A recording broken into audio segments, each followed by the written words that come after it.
Greetings to all.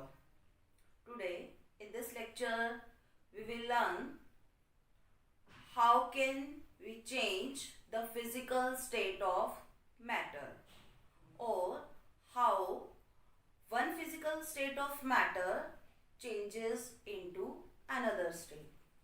Let us take one example, that is conversion of ice into water, or conversion of water into its vapors.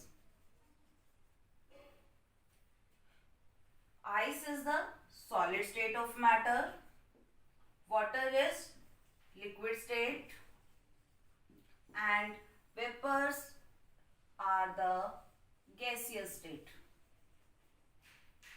How can we change solid state of matter into liquid or liquid into gaseous? You must observe that when we supply heat to ice, it converts into its liquid state or it converts into water. How can it changes its physical state? What happens to the particle of the ice when we supply heat?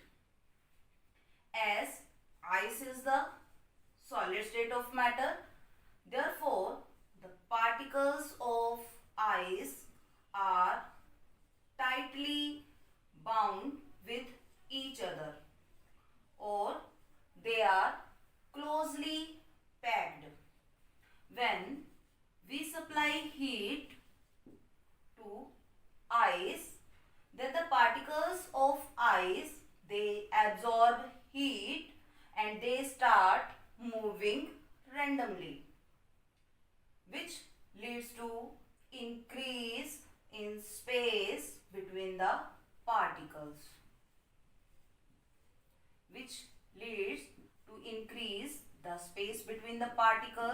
or which reduces the force of attraction between the particles. As they are far apart from each other, therefore the force between the particles reduces. Hence, the solid state of matter converts into the liquid state by heating. Similarly, when we supply heat to water,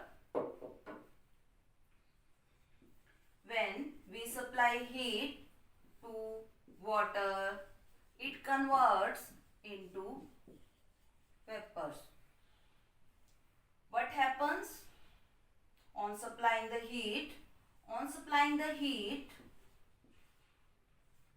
the particles of liquid gains this heat and the intermolecular space between the particle increases, which leads to decrease in further force of attraction. Hence, the liquid state of matter converts into gaseous state by increasing the heat or by increasing the temperature.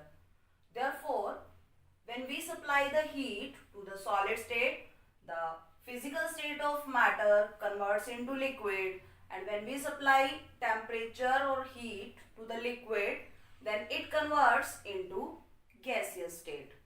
Therefore, by increasing heat or by increasing temperature, the intermolecular force of attraction between the particles reduces, and hence the intermolecular space increases.